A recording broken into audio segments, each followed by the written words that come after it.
Hello friends, welcome to Prema recipes. ಇವತ್ತಿನ special ತರಕಾರಿ ಬೇಳೆ ಸಾರು. ಈ ಬೇಳೆ ಸಾರಲ್ಲಿ ನಾನು ಮಸಾಲೆ ರುಬ್ಬಿ ಮಾಡ್ತಾ ಇದ್ದೀನಿ. ಅದರಿಂದ ಟೇಸ್ಟ್ ಸ್ವಲ್ಪ ಡಿಫ್ರೆಂಟಾಗಿ ಚೆನ್ನಾಗಿರುತ್ತೆ. ಹಾಗೆ ಇದೇ ರೀತಿ ಸಾರು ಮಾಡಬೇಕು ಅಂದರೆ ವಿಡಿಯೋನ ಸ್ಕಿಪ್ ಮಾಡದೆ ಪೂರ್ತಿಯಾಗಿ ನೋಡಿ. ಹಾಗೆಯೇ ಚಾನಲ್ನ ಸಬ್ಸ್ಕ್ರೈಬ್ ಮಾಡಲಿಲ್ಲ ಅಂದರೆ ಮೊದಲನೇದಾಗಿ ಸಬ್ಸ್ಕ್ರೈಬ್ ಮಾಡ್ಕೊಳ್ಳಿ. ಮಾಡೋ ವಿಧಾನ: ಕುಕ್ಕರಲ್ಲಿ 2 ಗ್ಲಾಸ್ ನೀರು ಬಿಸಿ ಮಾಡ್ತಿದ್ದೀನಿ. 200 ಗ್ರಾಮಷ್ಟು ತೊಗರಿ ಬೇಳೆನ ನೀಟಾಗಿ ತೊಳೆದು ನಾನು ಸೇರಿಸ್ತಾ ಇದ್ದೀನಿ. ನಿಮಗೆ ಟೈಮ್ ಇತ್ತು ಅಂದರೆ ಅರ್ಧ ಗಂಟೆ ನೆನೆಸಿಟ್ಟು ಹಾಕ್ಕೊಳ್ಳೋಂಗಿದ್ರು ಹಾಕ್ಕೊಳ್ಬೋದು. ನಂತರ 1/4 ಟೀ ಸ್ಪೂನಷ್ಟು ಅರಿಶಿನ ಹಾಕ್ಕೊಳ್ತೀನಿ. ಹಾಗೆಯೇ 1 ಟೀ ಸ್ಪೂನಷ್ಟು ಅಡುಗೆಗೆ ಹಾಕೋವಂಥ ಯಾವುದೇ ಎಣ್ಣೆ ಆದರೂ ಪರವಾಗಿಲ್ಲ, ಅದನ್ನೇ ಸೇರಿಸ್ಕೊಳ್ಳಿ. ಈಗ ಮಿಕ್ಸ್ ಮಾಡಿ ಕುಕ್ಕರ್ ಲಿಡ್ಡನ್ನು ಕ್ಲೋಸ್ ಮಾಡಿ 2 ಅಥವಾ 3 ವಿಸಿಲ್ ಕೂಗಿಸ್ಕೊಳ್ಳೋಣ.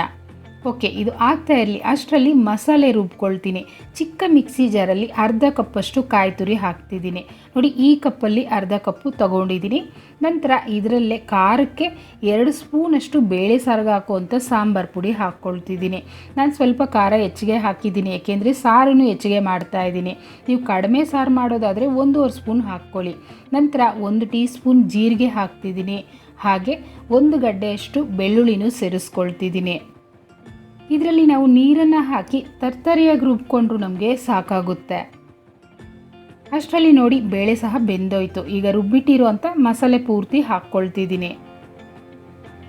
ಹಾಗೆ ಅದೇ ಮಿಕ್ಸಿ ಜಾರಲ್ಲೇ ಅರ್ಧ ಗ್ಲಾಸಷ್ಟು ನೀರನ್ನು ಹಾಕಿ ತೊಳೆದು ಆ ನೀರನ್ನು ಸೇರಿಸ್ಕೊಳ್ತಿದ್ದೀನಿ.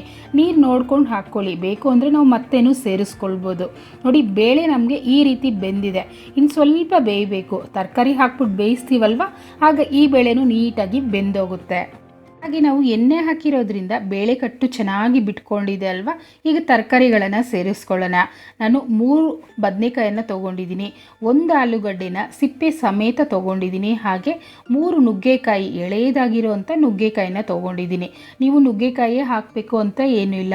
ಮೂಲಂಗಿ ಹಾಕ್ಕೊಳ್ಬೋದು, ಬೀನ್ಸು, ನವಿಲುಕೋಸು, ಹೀರೆಕಾಯಿ, ಸೋರೆಕಾಯಿ, ಈ ರೀತಿ ಯಾವ ತರಕಾರಿ ಇಷ್ಟನೋ ಅದನ್ನೇ ಹಾಕ್ಕೊಳ್ಬೋದು. ಇದ್ರ ಜೊತೆಲಿ 3 ಟೊಮೊಟೊನು ಕಟ್ ಮಾಡ್ಕೊಂಡಿದ್ದೀನಿ. ಇದೆಲ್ಲ ಈಗ ನಾವು ಕುಕ್ಕರಲ್ಲಿ ಸೇರಿಸ್ಕೊಳ್ಳೋಣ. ಟೊಮೊಟೊನೂ ಅಷ್ಟೇ ಫ್ರೆಂಡ್ಸ್, ಚೆನ್ನಾಗಿ ಹಣ್ಣಾಗಿರೋ ಅಂಥ ಟೊಮೊಟೊ ತೊಗೊಂಡ್ರೆ ತುಂಬ ಚೆನ್ನಾಗಿರುತ್ತೆ. ಪೂರ್ತಿ ಹಾಕಿದ ನಂತರ ನೀವು ಓಪನ್ ಪ್ಯಾನಲ್ಲೇ ಬೇಯಿಸ್ತೀನಿ ಅಂದರೂ ಬೇಯಿಸ್ಬೋದು, ಅಥವಾ ಕುಕ್ಕರ್ ಲಿಡ್ ಕ್ಲೋಸ್ ಮಾಡೋಂಗಿದ್ರು ಮಾಡ್ಕೊಳ್ಬೋದು. ಇದರಲ್ಲೇ ಒಂದು ಚಿಕ್ಕ ನಿಂಬೆಹಣ್ಣು ಗಾತ್ರದ ಹುಣಸೆಹಣ್ಣನ್ನು ರಸ ತೆಗೆದು ಹಾಕ್ಕೊಳ್ತಿದ್ದೀನಿ. ಅಂದರೆ ನೋಡ್ಕೊಂಡು ಹಾಕ್ಕೊಳ್ಳಿ. ಉಪ್ಪು ಹುಳಿ ಖಾರ ಚೆಕ್ ಮಾಡಿ ನಾವು ಮತ್ತೆ ಹಾಕ್ಕೊಳ್ಬೇಕು. ಅಂದರೆ ರುಚಿ ನೋಡಿ ಹಾಕ್ಕೊಳ್ಳಿ.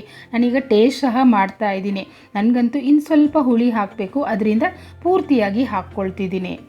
ಓಕೆ, ಈಗಂತೂ 1 ಈರುಳ್ಳಿನ ಸ್ವಲ್ಪ ದೊಡ್ಡ ಸೈಜಲ್ಲೇ ಕಟ್ ಮಾಡಿ ಹಾಕ್ತಿದ್ದೀನಿ. ಈ ಈರುಳ್ಳಿನ ನೀವು ಒಗ್ಗರಣೆಗೆ ಹಾಕ್ಕೊಳ್ಳೋಂಗಿದ್ರು ಹಾಕ್ಕೊಳ್ಬೋದು, ಅಥವಾ ಬೇಯಿಸೋದಕ್ಕೆ ಹಾಕ್ಕೊಳ್ತೀನಿ ಅಂದರೂ ಈ ಜಾಗದಲ್ಲಿ ನೀವು ಹಾಕ್ಕೊಳ್ಬೋದು. ಮಿಕ್ಸ್ ಮಾಡಿ ಮತ್ತೆ ಕುಕ್ಕರ್ ಲಿಡ್ಡನ್ನು ಕ್ಲೋಸ್ ಮಾಡಿ ಒಂದೇ 1 ವಿಸಿಲ್ ಕೂಗಿಸ್ಕೊಳ್ತೀನಿ. ನೋಡಿದ್ರಲ್ಲ, ಈ ರೀತಿ ಬೆಂದಿದೆ. ತರಕಾರಿನೂ ಪರ್ಫೆಕ್ಟಾಗಿ ಬೆಂದಿದೆ. ನಾವು ಕುಕ್ಕರ್ ಲಿಡ್ ಕ್ಲೋಸ್ ಮಾಡಿಬಿಟ್ರೆ ತರಕಾರಿ ತುಂಬ ನುಣ್ಣಗಾಗೋಗುತ್ತೆ ಅಂತ ಡೌಟ್ ಇರೋರು ನೀವು ಓಪನ್ ಪ್ಯಾನಲ್ಲೇ ಲಿಡ್ ಕ್ಲೋಸ್ ಮಾಡಿ ಬೇಯಿಸೋಂಗಿದ್ರು ಬೇಯಿಸ್ಕೊಳ್ಳಿ. ನೋಡಿ, ನುಗ್ಗೆಕಾಯಿ ಸಹ ಕರೆಕ್ಟಾಗಿ ಬೆಂದಿದೆ. ಸಾರು ಥಿಕ್ನೆಸ್ಸು ಪರ್ಫೆಕ್ಟಾಗಿದೆ. ಸಾರಂತೂ ರೆಡಿ ಆಗೋಯ್ತು. ಈಗ ಒಗ್ಗರಣೆ ಹಾಕ್ಕೊಳ್ಳೋಣ.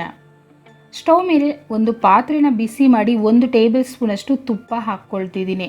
ಹಾಗೆಯೇ ಸಾಸಿವೆ ಸೇರಿಸ್ತಿದ್ದೀನಿ. ಸಾಸಿವೆ ಸಿಡಿತಾ ಇದ್ದ ಹಾಗೆ 7-8 ಎಸಳಷ್ಟು ಬೆಳ್ಳುಳ್ಳಿನ ಚಚ್ಚಿಬಿಟ್ಟು ಹಾಕ್ಕೊಂಡಿದ್ದೀನಿ. 3 ಕಡ್ಡಿ ಕರಿಬೇವನ್ನು ಹಾಕಿ ನೀಟಾಗಿ ಮಿಕ್ಸ್ ಮಾಡ್ತಿದ್ದೀನಿ.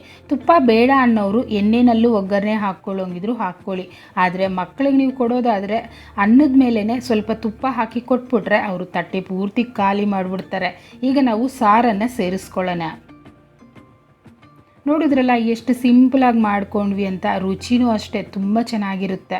ಒಂದು ಸಲ ನೀವು ಈ ರೀತಿ ಮಾಡ್ಕೊಂಡು ನೋಡಿ, ನಿಮಗೂ ಇಷ್ಟ ಆಗುತ್ತೆ. ಬೆಳಗ್ಗೆ ದೋಸೆ, ಚಪಾತಿ, ಇಡ್ಲಿಗೂ ಮಾಡ್ಕೊಳ್ಬೋದು. ಮಧ್ಯಾಹ್ನ ಆದರೆ ಮುದ್ದೆ ಮತ್ತು ರೈಸ್ ಜೊತೆನೂ ನೀವು ಮಾಡ್ಕೊಳ್ಬೋದು. ಓಕೆ, ಈಗಂತೂ ನಾನು ರೈಸ್ ಜೊತೆ ಸರ್ವ್ ಮಾಡ್ಕೊಳ್ತೀನಿ. ಈ ರೀತಿ ಬೇಳೆ ಸಾರು ನೀವು ಯಾವತ್ತಾದರೂ ಮಾಡಿದ್ರಾ ಇಲ್ವಾ ಅನ್ನೋದನ್ನು ನನಗೆ ಕಮೆಂಟ್ ಮಾಡಿ ತಿಳಿಸಿ. ಓಕೆ, ಮಾಡಿಲ್ಲ ಅಂದರೆ ಒಂದು ಸಲ ಟ್ರೈ ಮಾಡಿ ನೋಡಿ. ಹಾಗೆ ಹೇಗೆ ಬಂತು ಅಂತ ನನಗೆ ಕಮೆಂಟ್ ಮಾಡಿ. ಮತ್ತು ಲೈಕ್ ಮಾಡಿ, ಶೇರ್ ಮಾಡಿ. ಚಾನಲ್ನ ಸಬ್ಸ್ಕ್ರೈಬ್ ಮಾಡಲಿಲ್ಲ ಅಂದರೆ ಮೊದಲನೇದಾಗಿ ಚಾನಲ್ನ ಸಬ್ಸ್ಕ್ರೈಬ್ ಮಾಡ್ಕೊಳ್ಳಿ. ಪಕ್ಕದಲ್ಲಿರೋ ಬೆಲ್ ಐಕನ್ನ ಕ್ಲಿಕ್ ಮಾಡೋದು ಮರಿಬೇಡಿ. Thank you.